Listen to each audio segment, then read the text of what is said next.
have Captain Dom and Chef Hannah, currently chartering in the BVI on the power catamaran Mucho Gusto. We talk about orcas in the Bahamas, sailing the intercoastal, and sushi. This is Stephanie Lowrey, and you're listening to the Songs in the Sails podcast. Hey guys, how are you doing today? Yeah, great, thanks. Good, you? Very good, very good. Where are you guys at? We're in the British Virgin Islands. We're in Road Town currently, so it's the capital of BVI. Very nice. Are you in Village Key or Nanny Key? Or either? Village Key. Village Key. Yeah. Just got some shopping in. Very good. It's easy to park over there and then get around and do all the things. Yes, Village Key is a little bit closer to the shops and everything. Nanny Key is a bit further out. But we use both. It all just depends on which is available for the time frame. Right. Well, very good. Are you guys chartering there all season? Yes, we're here until the end of July. Okay. And are you going to go on holiday then, or will you go back to the Bahamas? Or do you have plans to go back to the Bahamas? End of July, we will. The plan is with the owners to slowly head back up north, back towards Florida, somewhere around August. So from July, our calendar sort of ends over here in BVI, and then we'll slowly do the trip back up with the owners on board. So, yeah. Yeah, then we'll close the calendar. I mean, then we'll be doing hurricane season and yard work and everything for the next 2 weeks until we open back up in November. Yeah, so the plan is we'll once we're back in Florida, we'll do shipyard. Like you say, take vacation for a month and a bit, and then be available from November basically again. It hasn't been decided where we're going to be. We might be in Bahamas again, or we may come back down to BVI. Yeah. Did you guys do the intercoastal waterway last year with the owners? Did I see you doing that? We did. 2022. No, 2022. No, sorry, last year. Last year. Yeah, we did. We went all the way up the East Coast. So we went to the whole Chesapeake Bay and up to Washington, D.C. Actually, it was epic. It was so cool. I believe it. Different. It was so different. It was a very big change from sort of the island cruising that we've mostly been doing. Right. So, we had to work on us for a while to do that trip, but we loved it. Yes, we've talked about wanting to do a trip with Levi and his fans because we're big fishermen and we love the intercoastal waterway fishing. And he's always wanted to do a trip with fans and go up the coast. And when I saw you were doing that, I thought, oh, it was a really cool experience for us. Yeah. And the trip just went great. The weather was great. It was all around fantastic. My favorite part was we were cruising one morning and Dom was like, oh my word, there's something in the water. So we were all like looking out like, oh, probably a dolphin. He's like, oh my God, it's a dog.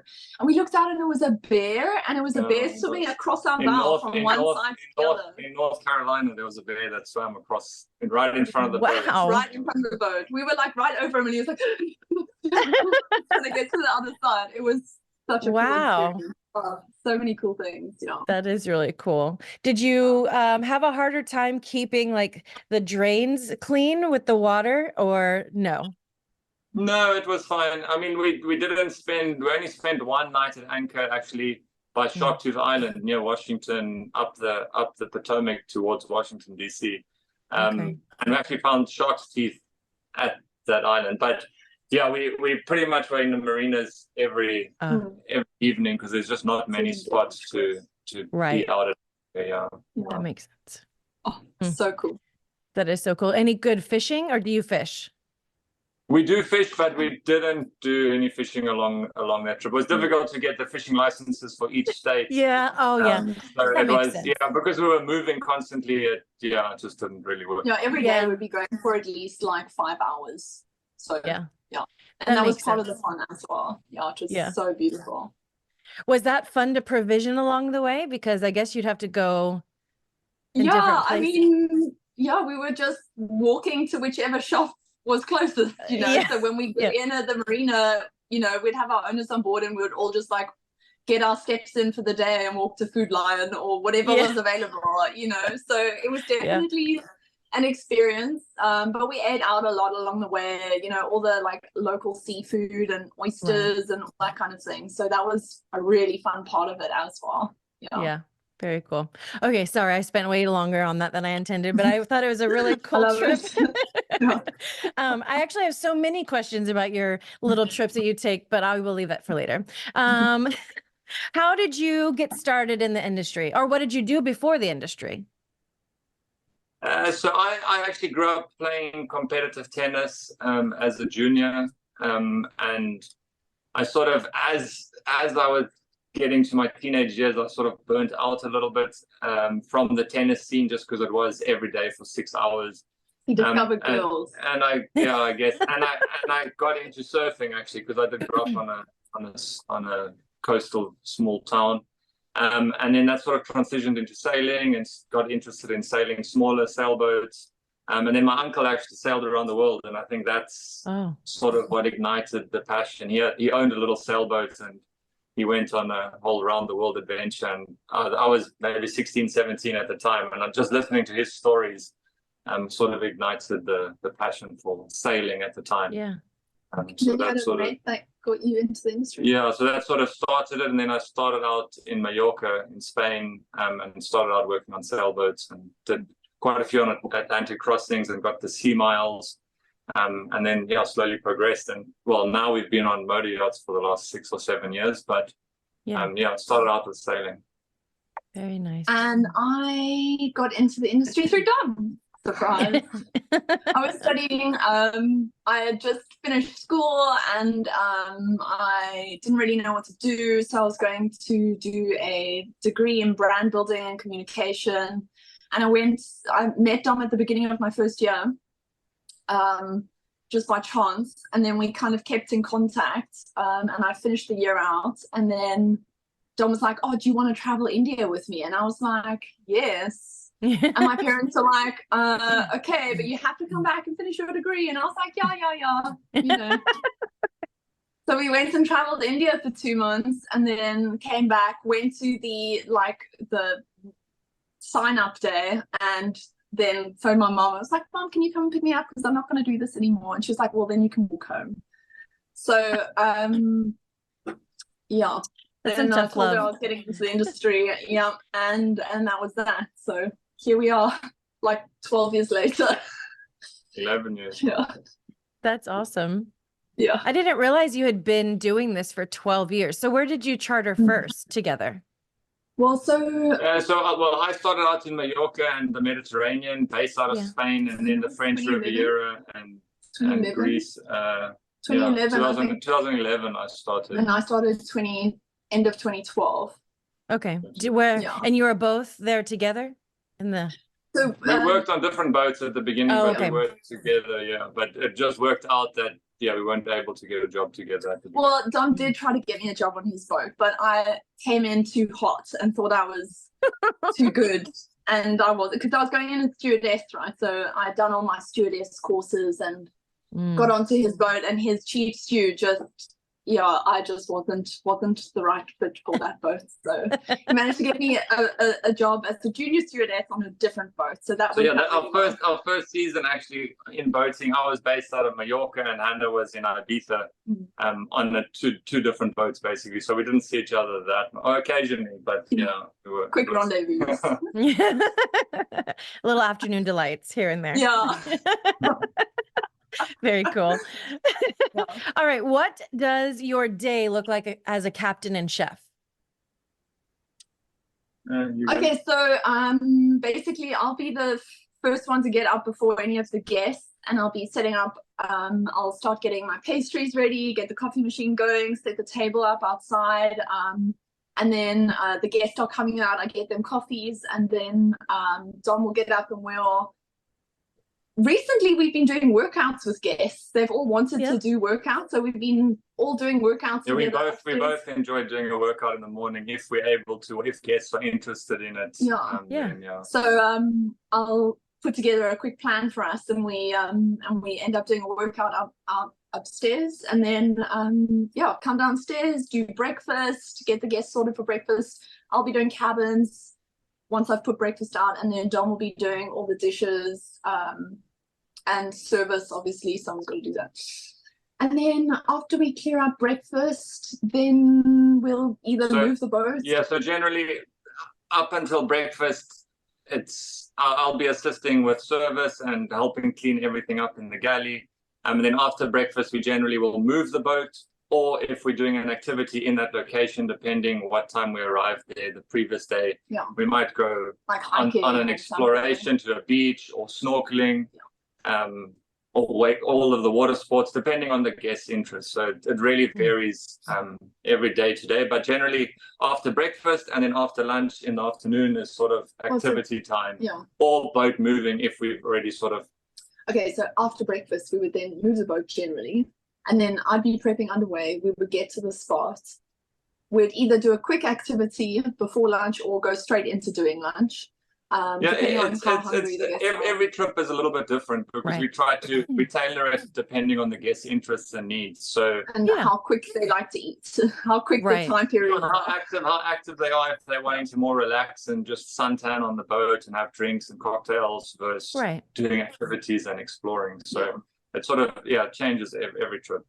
So and then in the afternoon again there'll be activities, so water sports if anyone's interested, snorkeling, a beach setup, or just relaxing on the boat and having cocktails. And then we do like maybe snacks, kind of 3-4 o'clock snacks. And then we'll probably go into dinner about 7-ish. Depends on the guests again. Every set of guests. And then after dinner, depending on guests, some want to watch sports on TV, some want to play games, some want to go to the bars and drink. It just really depends on the guests. So in the evenings also, so I'll be up generally I stay up until the last person goes to bed. So Hannah, after dinner, we'll clear dinner up. And then Hannah sort of winds down because she has to be up early, normally around 6 or 6:30 to be up preparing breakfast and before anyone's up. And then I'll stay up until the last guest goes to sleep, just to sort of shut down the boat and also do any cocktails or drinks that anyone's still maybe enjoying. Right. Dom loves the late night chats. I bet. I feel like that's a bit of sarcasm, but no, it does. No, he really does. I'm definitely more of a night owl. Hannah likes to wake up early, and I generally like to stay up later. Yeah, mental stimulation at night time, so it's great for him. Very good. All right, what is your favorite chartering destination? And that doesn't have to be the BVI, like it can be anywhere. I think every destination offers something. It's slightly different, but offers something that's really. Okay, so what's your favorite? BVI is one of my favorites. I really like Greece also when we were there, but BVI, I would say BVI is maybe one of my favorites. I like Bahamas. You like the Bahamas, you do? I love the Bahamas just because it's shallow everywhere and I can see the sandy floor and there's a lot of like wildlife interactions. I guess for us, like that's probably, BVI has so many different things to offer as well. And that's what I'm really enjoying about it as well, spending more time here and like getting to know the area. So it's kind of hard, but I guess it's just very different. It's very difficult to sort of pick one favorite because the BVI versus Bahamas or versus Greece, everything is so different and they offer like different experiences, a variety of things. So depending on the guests, they all can be amazing. Right, for sure. All right, what is your favorite meal to make, Hannah? So I get asked this a lot, obviously. I don't have a particular meal that I like to make, but I feel like a lot of guests really enjoy sushi. And I love it when I can do an interactive sushi experience and teach people how to make it. Often guests are interested in watching Hannah make all the sushi or even sometimes getting involved and trying to roll their sushi. That's so much fun. I was stalking you on New Year's Eve. Well, there you go. So I was like, Levi, look at this. Look what she made. That was the tasting menu, man. It took me like 3-4 days to prep that. So I was like, I was so ready to do it at that stage. And I was just trying to keep the guests going until midnight, right? Because not everyone wants to stay up. So I'm like, okay, let's do a 9-course tasting. And it's going to take us 2.5 hours to get through my goodness. It was sweating at the end of it. I would love to. So every year for birthdays for my boys, we don't go out to eat anymore because it's just so much. I feel like you don't get to connect the way you do when I'll make their meal and make them a cake, whatever that is, like whatever the dessert is. Sometimes it's key lime pie or anyway. So, which isn't really a birthday dessert in my mind. Yeah. Anyway, but my son wanted sushi this year and I'm like, whoa, I can do a lot of things, but I'm not ready for that. It's like, let's do something else. So we just did fried rice, like hibachi style, but I want to learn. Yeah. You know what? It's actually super easy. I think people don't give themselves enough credit. It's actually really easy. It just takes a lot of prep. So as long as you've got all of your prep down, that's Hannah's a prep champion. I'm prep champion. And you know what? There's actually been a couple of chefs over here that have said, Hannah, I've seen your sushi. Can you teach me how to make it? So I'm actually going to teach a couple of the chefs over here how to make it in the next couple of days as well. Yeah, I'm super excited. It's fun. That's really cool. Yeah. What is your favorite food that she makes, Dom?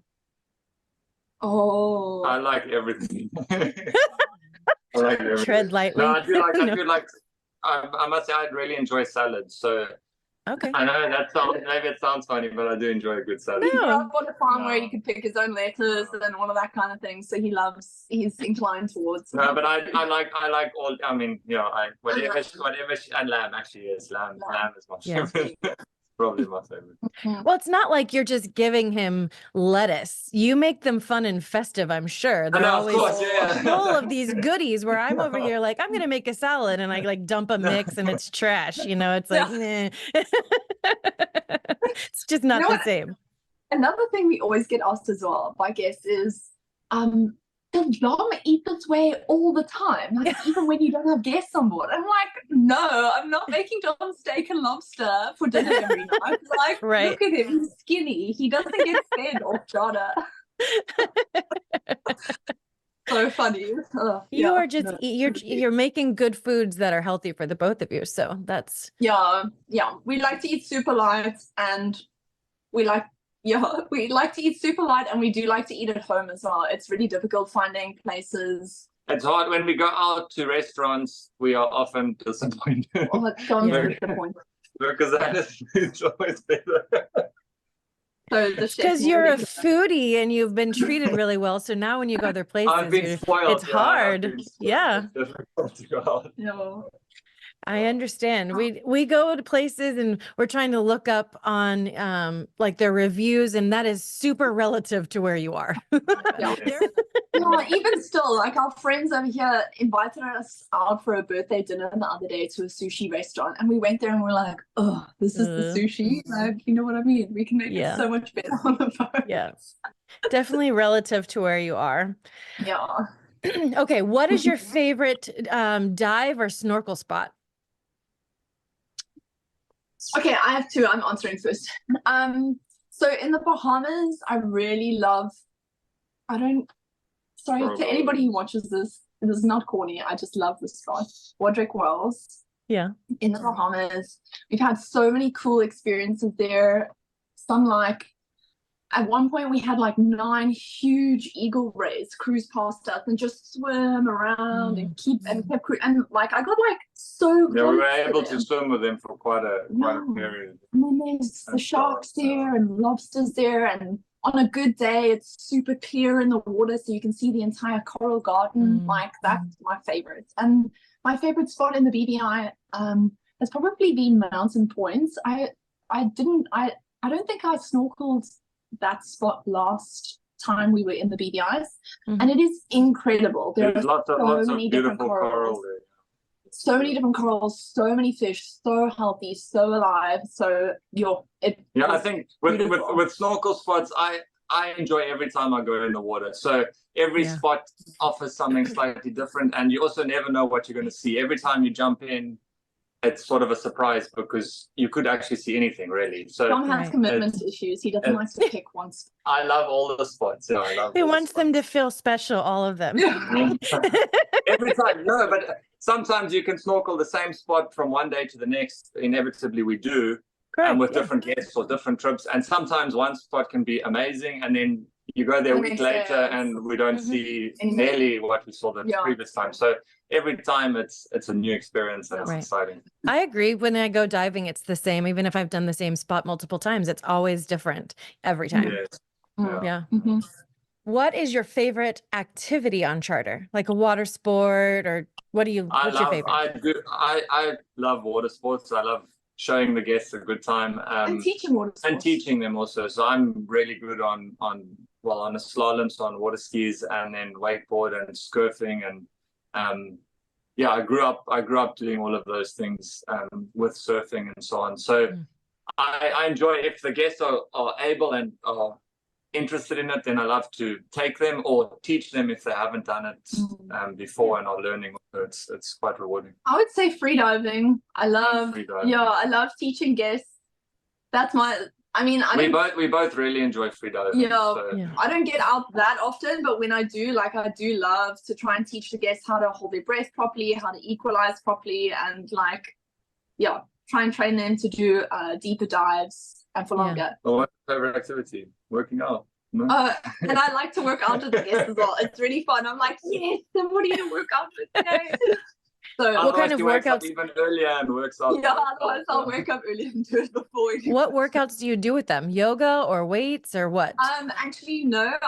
I wish I could do yoga. That's definitely on my list of training that I would like to do. But no, I just follow a kind of weight and aerobic and Pilates kind of program. So whatever the guests are kind of able to do or want to do. Usually they have their own programs or have a preference, so we just go with that.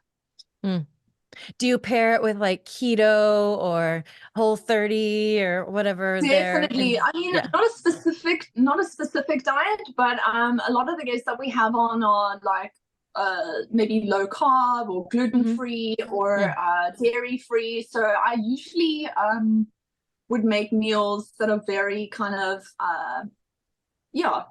healthy. And I mean, the diet that varies. Every set of guests with the preference sheets, Hannah will make whatever if they feel like burgers and hot dogs. And definitely. I definitely have people that just want to just relax on holiday and just have food that's comforting. Then absolutely do nice that cocktail, as well. Good old pina colada. I'm the cocktail.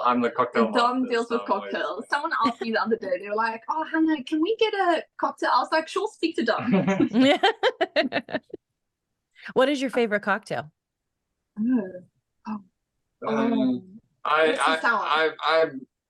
don't really I don't really drink that much, so it's not like I'm drinking the cocktail. So what are your guests like?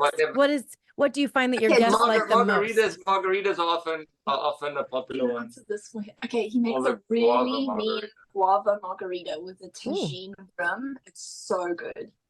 And then he's also really good at Cosmos. He's got that waxed as well, because our owner is a big fan of Cosmos. So we've got that waxed. And then the other cocktails you do. I mean, I'll make whatever the guests are interested in. I actually went to bar school. And I learned how to make cocktails for 28 days. You did in London. I did a cocktail course like 6 years ago, 6 or 7 years ago. At the time, we had a break from yachting, and it was just something that I was interested in. So I did a whole course. I can't remember everything, obviously. It's been a while, but it was a very intense. It was quite and there was a lot of drinking, as you can imagine. I bet.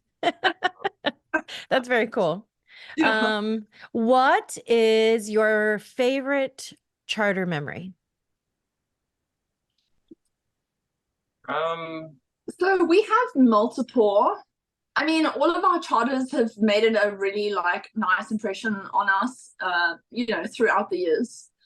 We did have a really cool experience once with the whales. Oh yeah, so once we were heading from Florida to Bahamas to Nassau, and we were about 20 miles offshore just before Nassau, and off on the port side I was driving from upstairs, and it was a really flat, calm day, and off on the port side there was just movement and something in the water, so I decided to move the boat and sort of head a bit closer, kind of go off course to just kind of investigate and see what is going on there. I thought it was maybe sharks feeding or something, and as we got closer we just saw it was actually orcas, so killer whales that were breaching and jumping out of the water. There was a whole pod of them. And Where was it? Float. Just 20 miles off Nassau. Yeah, it was just off Nassau, and it was in the Bahamas, in the deep water, and they were just jumping, and we were able to pretty much float with them for over half an hour and just observe them. I flew the drone, so I was able to get amazing footage of them with the boat in the background. National Geographic drone footage. Yeah. You know what? We actually submitted all of this footage to the I think it's Bahamas Marine Mammal Organization or something like that. And quite a famous doctor, Dr. Austin Gallagher, picked up on that. They wrote a whole article about footage, and they actually wrote a whole scientific paper on their behavior, and like with it, because all the whales were coming up at the same time, and like they were jumping and smacking their tails. That's so neat. An incredible experience. Incredible. I wonder if there's Sorry, Yeah. go. We've had lots of different experiences like that with also with, not with whale. Well, we have actually seen pilot whale. But Well, so my question is it in that spot? Because I was watching yesterday or a couple of days ago, there's Julia, the boat that charters in the Bahamas. And I might be saying that wrong. I'm really notorious for botching boat names. But it was coming, I think, from Fort Lauderdale or the Florida area going back to charter. And they had a whole pod of pilot whales almost in Nassau. So I wonder if that's like a crossing I point. think they moved through the deep water just sort of on the western side of Nassau. Yeah. It was incredible. And the feedback we got from the organization was that, oh my word, they haven't seen this pod of whales in 11 years, and they could tell it was the same pod because of the spots. All their marking. It was such a surprise because we thought that orcas were more cold water mammals, but apparently they do come past that area occasionally, and we're just very lucky. And I think the reason one of the findings from the scientific paper was that because the Bahamas is a shark sanctuary, they were actually hunting. Right. So there's such a high. They were teaching the younger, so that they established that the bigger whales were teaching the younger, smaller ones on sort of how to hunt and how to swim the fish. So cool. That's really cool. We did also have a really cool experience. With the turtle. No, the turtle also, yes, but no, with a hammerhead shark. Oh yeah. So we love sharks. We were anchored, and we only had 2 guests on board, and we decided to go for a little sunset sort of cruise to a little beach to have a little walk.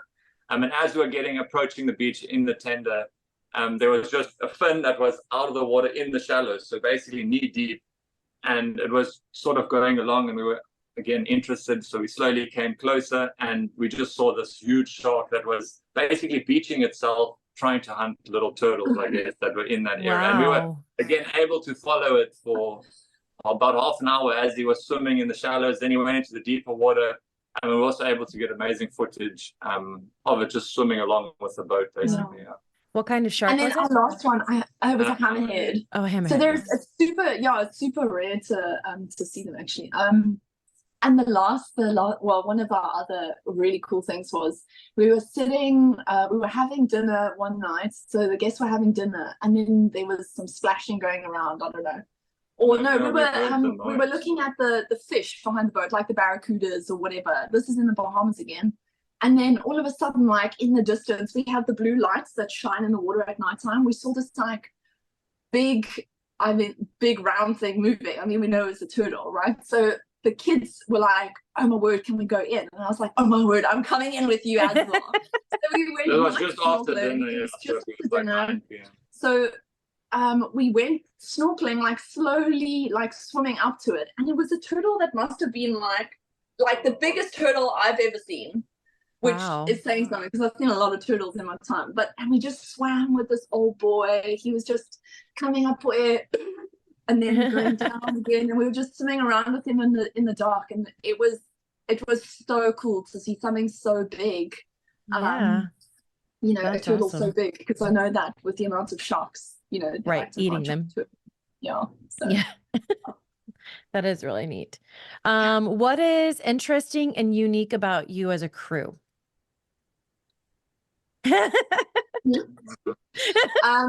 I would say we have a really good rapport. Dom and I have a really good rapport, and we're really we banter a lot. So I feel like the guests love to get involved in that. Well, sometimes. But... Yeah, and we have a good sense of humor, I would say, as well.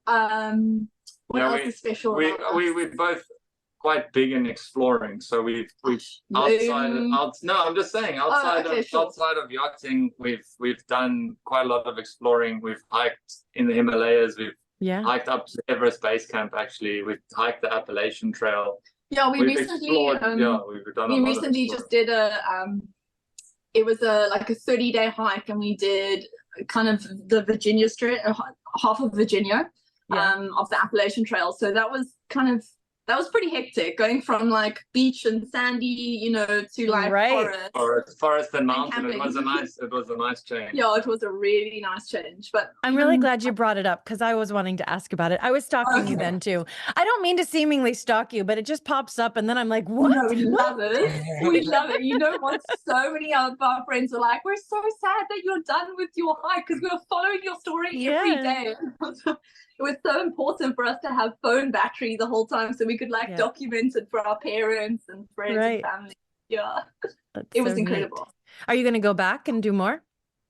Dom is itching to do I would like to, if we get a chance to, in our next holiday maybe, or if we get a chance to. But it's difficult to align everything up. Also, with trying to go home and also visit parents and spend time with friends, because that is a very difficult thing.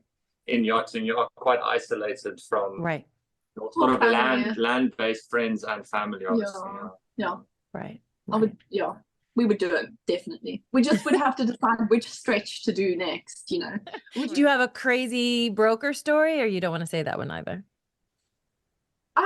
We had a broker try and book a charter that was going to be, it was a regular 7-day charter, but then she wanted us to take them like 600 miles. 600 miles.